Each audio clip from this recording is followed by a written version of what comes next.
Les devins, juste avant que cette vidéo ne commence, un petit rappel pour vous dire que ce matin à 1h30 du matin, j'ai posté sur la chaîne une vidéo sur les mods Xenoverse 2 dans lequel j'ai fait affronter pas mal de dieux et en particulier le Akaishin Clown Vermood avec la femme Akaishin RS. Pas mal de combats comme ça qui ne sont pas inclus dans le jeu de base Xenoverse et comme je sais que forcément, et c'est normal, à 1h30 du matin, pas mal de monde dort, ce qui est logique. Du coup, je me permets de vous faire le rappel. Et également, je vous permets de vous annoncer qu'il y aura une deuxième vidéo PLT sûrement en fin de journée aussi, concernant d'autres spoilers bien plus majeurs, on va dire, que ceux dont je vais vous parler dans cette vidéo-là, qui ne concernera que l'épisode 81. Allez, je vous laisse avec la vidéo. Merci.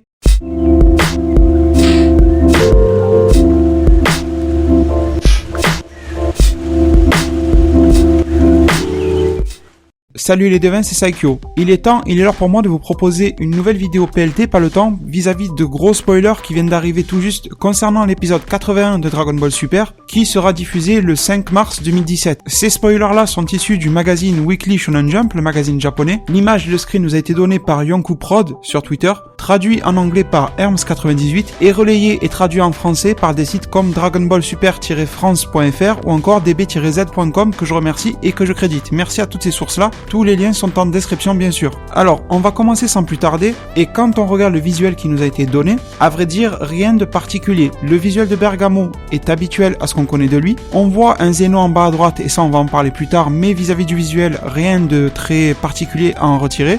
Et on voit un Goku SSJ Blue. Ça ne veut pas dire déjà que Goku va se transformer en SSJ Blue face à Bergamo. Pour une simple et bonne raison, c'est que si vous regardez attentivement cette image, regardez les vêtements de Goku, il porte le Dougi, le vêtement de combat que Whis lui a fait. Le même Dougi qu'il portait dans l'arc Fukatsu no F et dans l'arc du tournoi de Champa et de Beerus. Vous voyez même le petit signe de Whis, le dessin qu'il a fait au stylo sur son Dougi. Ça veut dire que c'est une vieille image qu'ils ont repris. À vrai dire, ça peut vouloir dire tout et rien, donc j'irai pas jusqu'à parier que Goku puisse devenir SSJ Blue face à Bergamo, bien que, en lisant les spoilers, on peut se rendre compte que ça pourrait être une éventualité. Vous allez comprendre. Et on lit directement, maintenant je vous l'affiche à l'écran aussi, la traduction de ce spoiler-là, de tout ce qui est écrit sur le scan en japonais. Dragon Ball Super, épisode 81, Bergamo, le broyeur, en anglais il y avait écrit le crusher, donc voilà, le broyeur, on va le traduire comme ça, contre Son Goku, qui possède une puissance extraordinaire.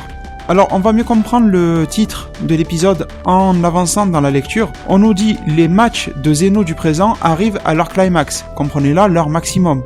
Goku a-t-il une chance de l'emporter ? Le combat final oppose Goku à Bergamo.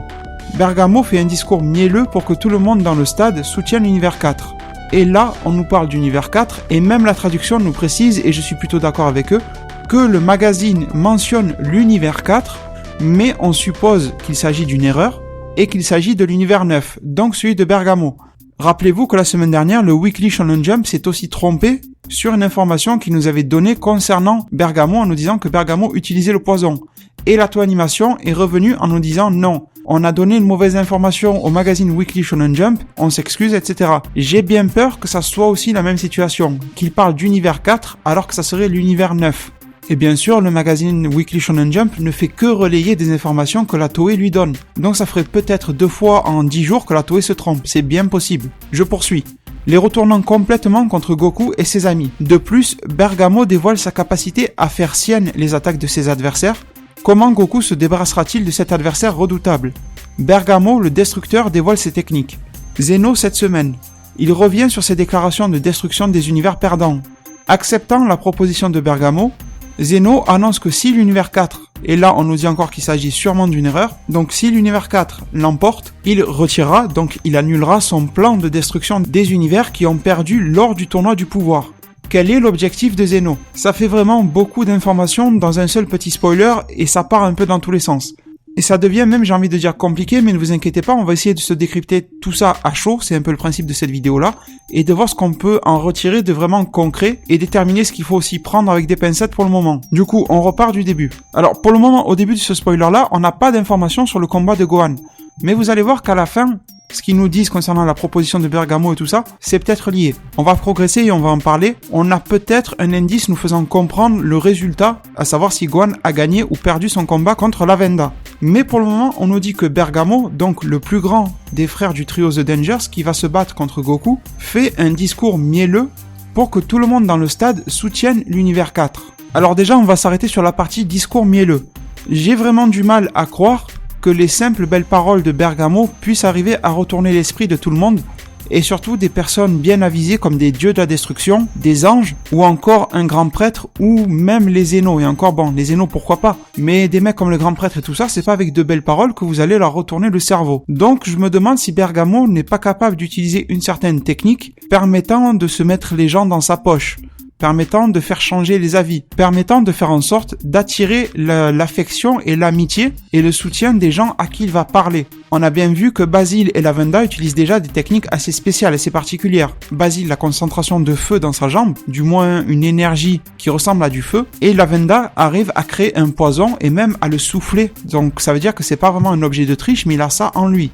Donc les capacités de Bergamo peuvent aller sûrement très loin aussi en termes de particularités, de choses assez spéciales et inconnues jusqu'à présent dans Dragon Ball. Surtout que là, on nous parle de discours mielleux pour se mettre tout le monde dans sa poche et pour retourner tout le stade complètement contre Goku et ses amis. Alors c'est vrai qu'on pourrait se dire que Bergamo peut utiliser l'argument que Goku les a foutus à tous dans la merde avec ce fameux tournoi. Mais là, j'ai l'impression que Bergamo va arriver même à se mettre Zeno ou des gens comme le grand prêtre dans la poche.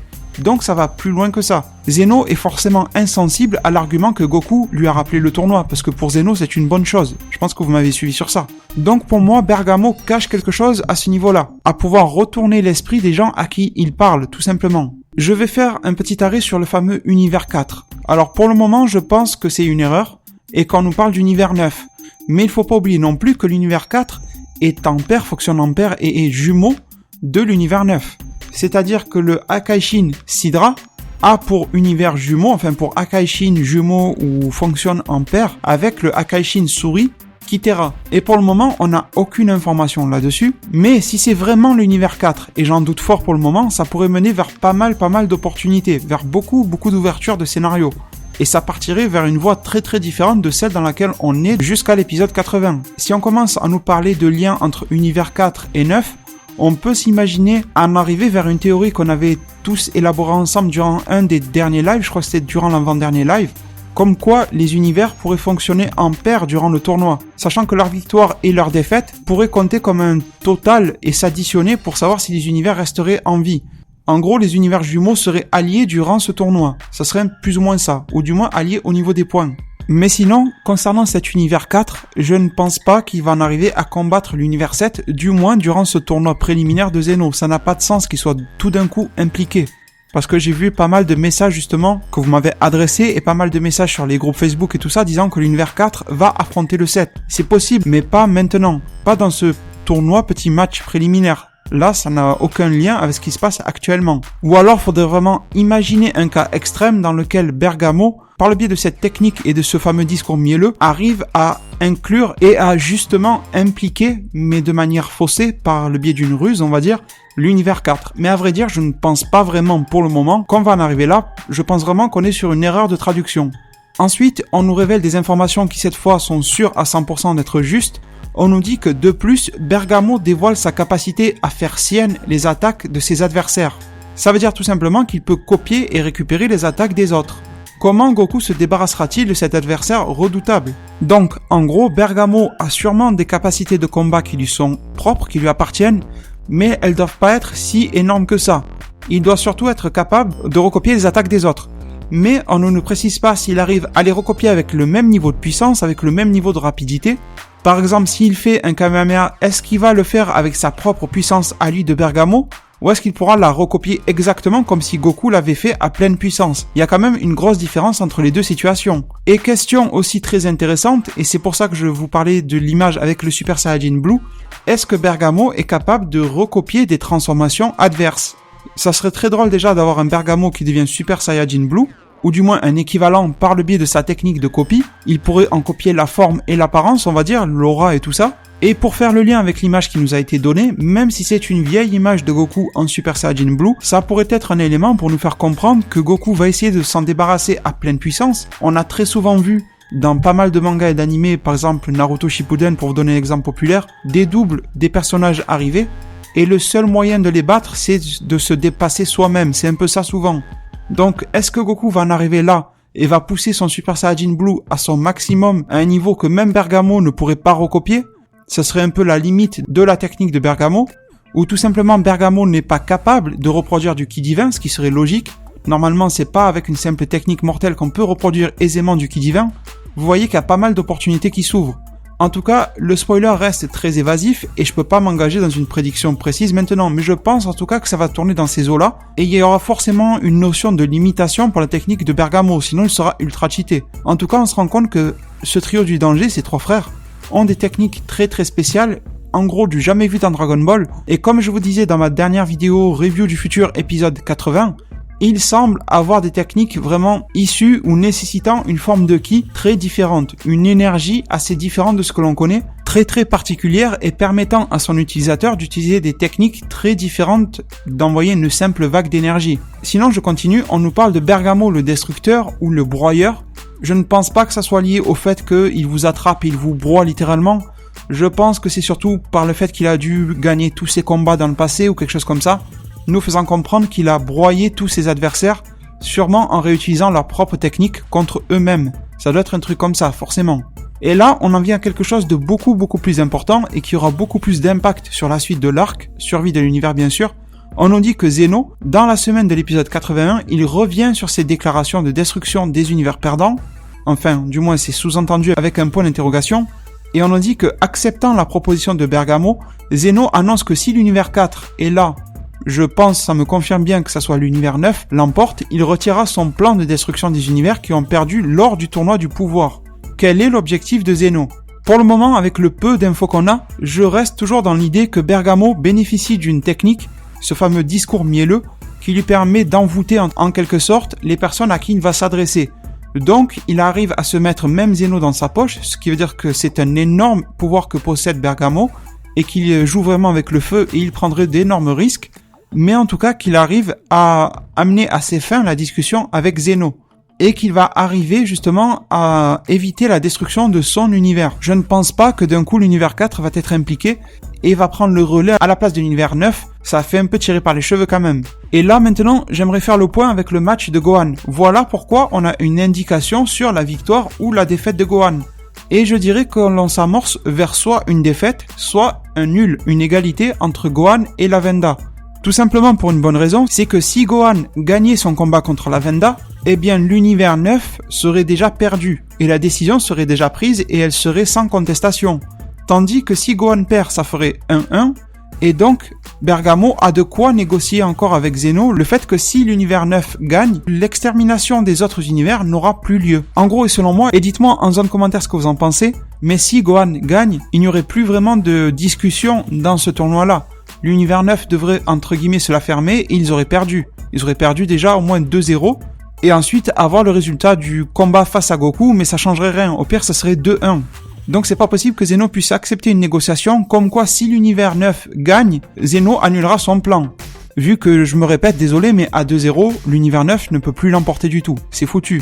Donc pour moi, au mieux, on se retrouve dans une situation d'égalité entre Gohan et la Venda, et vraiment, on semble se diriger vers mon idée initiale, avant que je vous propose ma review du futur, d'une défaite de Gohan. Mais je pense que cette défaite de Gohan, ou au pire ce match nul, sera vraiment pour son bien, et pour mieux amener son retour, et voire même une revanche face à cet univers-là, l'univers 9, durant le vrai tournoi de la puissance, tournoi du pouvoir.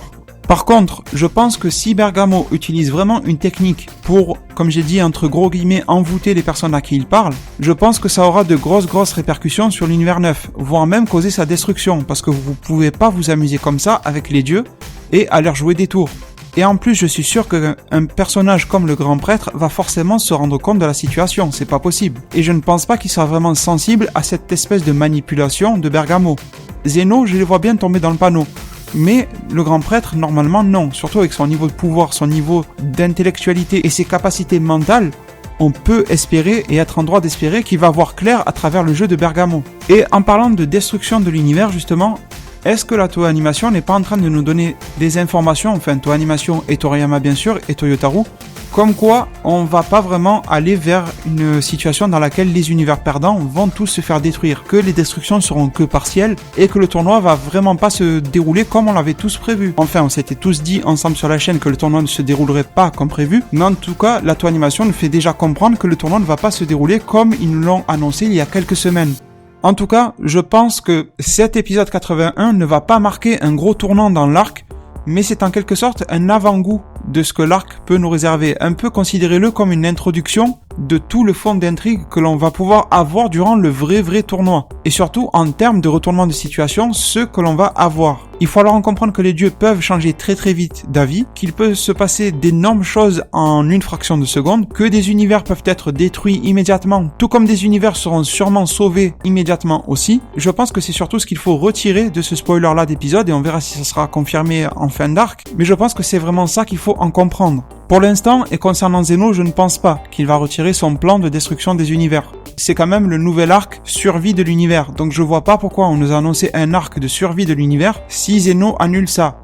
Après, bien sûr, on peut penser qu'il va arriver un méchant, etc., mettant en jeu les univers, mais je pense tout de même, je reste malgré tout dans l'idée que Zeno va maintenir son système là. Après, j'ai vu aussi une idée intéressante et ça me permettra de conclure sur cette vidéo là, comme quoi ça serait presque un test pour Goku, cette proposition là de Zeno, pour voir si Goku va être capable de ravaler sa fierté, va être capable d'abandonner au combat pour sauver les autres univers, et voir si finalement dans Dragon Ball Super, Goku est assez mature pour mettre de côté ses objectifs personnels pour le bien-être de tous et pour le bien-être de milliards de vies à travers les 12 univers. Et je trouve cette idée-là plutôt pas mal dans le fond. Et on pourrait aussi y rajouter le fait que... Et on peut aussi rajouter une dernière chose pour vraiment conclure, comme quoi Zeno n'attend pas vraiment de vraies réponses. C'est-à-dire que si Goku abandonne, ça ne plaira pas à Zeno parce qu'il ne sera pas diverti par le combat. Donc au final Goku aura cru bien faire, mais ça risque de dégénérer encore plus. Et si Goku continue, eh bien la folie destructrice de Zeno risque de se réveiller encore un petit peu plus. Donc dans les deux cas, j'ai bien peur que peu importe la décision, si Goku est amené à devoir faire une décision, que celle-ci ne mène à rien de bon dans les deux cas. En tout cas, c'était un spoiler assez, on va dire, complexe à analyser. Déjà par le fait qu'il nous parle d'univers 4, c'est bien flou. J'espère que cette vidéo-là vous aura permis de vous éclairer un tout petit peu. En tout cas, même pour moi, là, pour le coup, ça aura été quelque chose d'assez difficile à analyser à chaud. Je vous rappelle qu'une vidéo pas le temps, le but, c'est la réaction à chaud, bien sûr. Il faut aussi que je sois honnête et réaliste avec vous. Donc c'est pour ça que je me suis pas amusé à faire de grosses prédictions durant cette vidéo PLT, parce que je pense que ça n'aurait pas de sens. Le but, c'est bien sûr de vous apporter une information de qualité, une traduction de qualité, et après, niveau analyse, d'être honnête avec vous. C'est-à-dire que si je me limite à de la réaction à chaud sans trop pousser la prédiction, on va dire, c'est qu'il y a de bonnes raisons. Et vous comprenez bien en lisant ce spoiler-là que ça reste quand même bien difficile d'avoir une vision claire de ce qui va se passer. Mais comme d'habitude, ne vous inquiétez pas, concernant la suite de l'arc, on va arriver à découvrir ce qui va se passer durant tout cet arc grâce aux informations qui vont nous arriver les prochaines semaines. Comptez également sur moi pour mener ma petite analyse en off, en travail de fond bien sûr, et revenir vers vous sur la chaîne avec de nouvelles prédictions qui seront bien sûr mûrement réfléchies. Maintenant les devins, je me permets de vous demander de rester connecté, vous m'avez compris, sur la chaîne, en tout cas d'être attentif aux notifications, parce qu'il y aura une deuxième vidéo aujourd'hui concernant de gros spoilers bien plus majeurs que ce que je vous ai donné là, concernant les futurs épisodes de DBS. On aura sûrement des pistes justement sur ce qui va se passer, donc restez bien connectés parce qu'une seconde PLT arrive aujourd'hui. Je vais maintenant vous remercier énormément de m'avoir écouté durant cette vidéo, et je vous laisse sur ces mots. Prenez soin de votre futur, le meilleur moyen d'y arriver c'est de vous abonner à ma chaîne, de la partager, la liker et la commenter un maximum de fois pour que notre communauté puisse se développer le plus possible sur YouTube. Merci et à plus pour de prochains arts divinatoires.